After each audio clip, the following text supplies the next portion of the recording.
Hey everyone, the D5200 has recently been released and a lot of people have been saying a few extra megapixels, who really needs it? It's nothing much of an upgrade really. Now I half agree with that. Most people don't need the extra 8 megapixels. However, there's a significant number of upgrades over the 5100 that make the 5200 interesting, if nothing else. Let's take a look through them.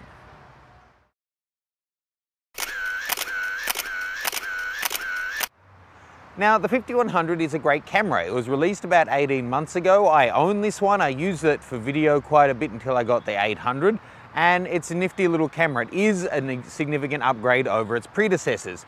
Now, the 5200, it takes it from 16 megapixel up to 24 megapixel, which I agree, not that many people need it or will really see much of a difference. But there's 3 ways where the 5200 does shine. Looking top down on these guys, the first major difference is inside. The 5200 now has a 39 focus point autofocus system instead of the 11 of the 5100, and 9 of them are now cross point compared to 1 on the 5100. That translates to noticeably faster and more accurate autofocus, and my testing has been bearing that out for sure. Secondly is speed. Now, it's only gone up from 4 frames a second to 5 frames a second, but, you know, that is 25% of an improvement, and that is the difference in the right circumstances between missing and getting the shot. So that is, you know, for someone who just finds 4 that little bit too little, that is a good upgrade. And the other one is the audio controls when you're in video are fantastic. To start off, the 5200 has a built-in stereo mic, whereas the 5100 only had a mono. Also, this one gives you full levels control. You can set your manual levels from 1 to 20, whereas the 5100 only gave you auto, low, medium or high. They're not fantastic for video and it'll put auto gain on and that sort of thing. This one having the 20 levels is just great. It's what the D800 and the D4 have, and it really takes it to a whole new level in terms of its, you know, being able to be used by serious video professionals. The only thing it's lacking now is the headphone out, which is still kind of a big one. Okay, so let's have a look at the styling of these two. So taking a look at these close up, they're certainly similar in looks, aren't they? Which one's actually the 5200, this is the 5100. They look to have been designed by the same team, potentially with a piece of tracing paper and a pencil, because there really is not a whole lot of difference to them. Some different styling in terms of the sweeping aspect on this front section, but as we take a look around the button layout, not a whole lot has changed, but there is a nice little addition. So looking top down on these guys, you can see mode dial is pretty much unchanged. Live view is in the same place. Big difference is the 5200 now has the stereo mic up here on top. Otherwise the button layout is the same, except this one has your mode option for your shutter release on top. That's really nice to have that there, so you can change between your single shot, continuous, low, high, timer or remote without having to cycle through the menus. Taking a look at the back, the button layout has not changed one iota, except that the dial button now has these handy little cutouts in it, instead of being just a flat one on the other one. I would say that the buttons have a nice tactile feel to them, a little bit different to the original, but nothing too significant really.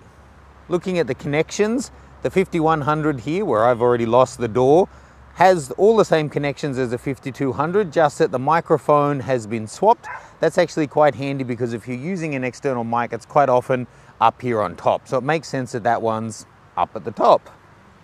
Taking a look on the bottom of each one, they're pretty much identical. The screw layout has changed, the pattern on the bottom, but they're both using the ENEL14. So if you did happen to upgrade from the 5100 to the 5200 for some reason, you're not going to need to change your spare batteries as well. Okay, of course, at the end of the day, it comes down to the imaging quality, and I think a lot of people are going to be interested in the high ISO performance. The 5100 for its day was pretty good. This one, it's a year and a half newer, but it is 50% higher resolution, so you know, the pixels are that much smaller. So let's do a little high ISO comparison on these two, throw them side by side all the way through their range and see how they compare. Okay, so here's the full scene I set up to do the sample shots. I was using the 70-200 Nikon, so top glass, and the lens was on the tripod, so the cameras didn't move between each shot. So let's jump in and take a look at these. There they are at ISO 200. And as you'd expect, they're both incredibly, you know, clean. I would say that the 5200 does seem to have more fine definition there. And these are both on the standard settings, and clearly the 5100 is a more saturated look. There at 400, still really clear and no noise really coming in at all. The 5200 does seem to have more detail, especially in the weave, on even here at 800. And of course, these were all taken at the same settings, everything like that. There at 1600, they're still holding up both pretty well. There doesn't seem to be a lot of noise coming in at all in the darks or the highlights just yet. There at 3200, in the barrel of the lens and on the leatherette on the Olympus OM there that we're focusing on, you can start to see some luminance noise coming in. At 6400, much more apparent, and I would say though that they're fairly close on par. I wouldn't put one ahead of each other really clearly there. Let's take a look at 12.8. There again, still pretty close. It's a bit different. There seems to be more color noise on the 5100. They're at 25,600. I wouldn't use either of them, but I would say they're pretty on par. Still, the 5200 does seem to be retaining the detail better though. And finally, let's just take a look at the 5200 with some sample shots I've taken whilst I've had this for the last few days. Okay, this was a natural light shot looking straight at it. My wife took this one. That's at about 1.8. And, you know, there's a fair amount of nice contrast in there. Again, this was at the natural settings, no, you know, the standard setting. And here's a studio shot I took of Tina. Obviously, I have lit that, so, you know, the lighting is good. But let's go in at 100%, and you can see there's a huge amount of detail there. This 24 megapixel sensor is no toy. There's really a lovely lot of detail there, especially if you get the lighting right. Okay, so the 5200 I do think is a better all-around camera. Huge resolution, more than most people need, but people like big numbers, so that's not a bad thing. That much faster. The autofocus system is a big improvement. I've really noticed in video with the, you know, the mirror up, and when shooting, that the focus is a lot faster, more responsive than the 5100. That's my experience using it. And the video controls are really significant. If you're looking at doing video, I would definitely recommend getting this one. It is a step up over the 3200 and the 5100 in that regard.